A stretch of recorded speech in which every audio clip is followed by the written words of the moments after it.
Bonjour, la vidéo d'aujourd'hui va traiter du TP de mise en forme de document Word et de l'outil rechercher remplacer que vous avez fait récemment. Donc il fallait gérer les titres, aligner du texte à droite, justifier le texte ici, mettre des espaces après entre les paragraphes, mettre du gras italique souligné et surtout corriger les fautes de frappe et remplacer le mot enfant par le mot élève. Donc je vais me mettre en plein écran de sorte que vous voyez bien tout. Donc, pour ce qui était de la mise en forme générale du texte, vous commencez par le général, vous faites CTRL A, CTRL J pour justifier. Ensuite, vous allez insérer un espace après de 6 points partout. Vous faites OK, très bien. La date, il fallait l'aligner à droite. Ensuite, cette police de caractère, soit vous mettiez de la Sego, mais tous les PC ne l'ont pas, donc Sego UI. Voilà, en gras,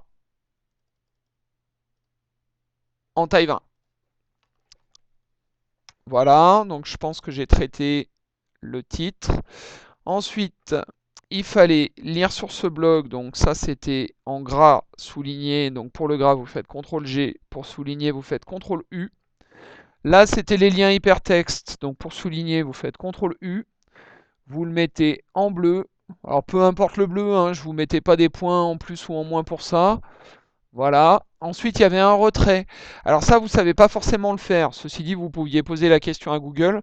Pour faire un retrait, vous déplacez la totalité du sablier sur le 1 ou, autre technique, vous l'avez déjà écrit dans votre cours pour les espaces après, vous allez dans le module paragraphe. Et là, regardez, pour les retraits à gauche, vous mettez 1 cm et vous allez obtenir le même résultat. Voilà. Ça, c'était en italique. CTRL I. Très bien. Donc là, normalement, je crois que j'ai fait toute la mise en forme. J'ai fait ça, j'ai fait ça, j'ai fait ça. J'ai mis les espaces après. Il ne me reste plus qu'à chercher les fautes de frappe. Donc les fautes de frappe les plus courantes, je vous l'ai déjà dit en cours, c'est le double espace. Donc vous allez remplacer le double espace par un espace simple. Vous tapez une fois sur barre d'espace, vous faites remplacer tout. OK. 7 remplacements effectués. OK.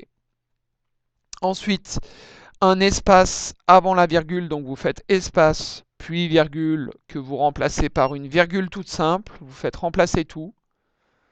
Depuis le début du document, oui, OK, 4 remplacements. Et ensuite, espace point, que vous remplacez par point tout seul. Vous faites remplacer tout. Depuis le début du document, oui, OK, 2 remplacements. Donc il y avait, je ne sais plus, 12 ou 15 fautes de frappe. Si vous avez un doute, est-ce que j'ai bien fait mon boulot?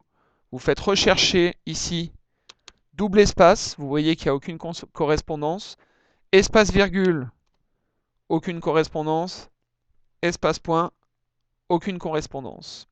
Et puis, la dernière consigne, c'était de remplacer le mot élève par le mot enfant par élève. Alors il y avait une petite finesse, et j'ai fait exprès de mettre un S à élève et à enfant, parce qu'en fait, il y avait également un enfant écrit au singulier. Je m'explique. Si je fais rechercher enfant au pluriel, il m'en trouve 5. Si j'enlève le S, il m'en trouve 6. Pourquoi? Parce que cet enfant-là est au singulier. Or, si vous devez rechercher remplacer une occurrence, ici, dans le cas de l'occurrence enfant, tous les enfants devenaient des élèves. Tous les enfants, même les enfants, au singulier. C'est pourquoi, si vous allez dans remplacer, que vous faites remplacer enfant avec un S par élève avec un S, et là je vous demanderai de faire attention à l'orthographe parce que à la correction, il y a des élèves qui ont oublié des accents, c'est-à-dire que vous répétez plusieurs fois une faute d'orthographe, vous faites remplacer tout, il vous fait 4 remplacements. Ok. Ouais. Mais il m'en reste toujours un d'enfant. Celui-ci. Remplacez tout. Et vous voyez qu'il en restait un. Donc voilà. J'espère que cette vidéo était claire. N'hésitez pas à la visionner plusieurs fois. N'hésitez pas à prendre des notes sur les raccourcis clavier. Et puis, surtout, ne perdez pas de vue que en fait, l'outil recherché et remplacé, vous allez l'utiliser en plus de tout ce que vous avez appris sur les prochains TP Word et plus les nouvelles compétences que je vais vous apprendre par la suite. Donc, merci de prendre des notes. Bonne fin de journée. Au revoir.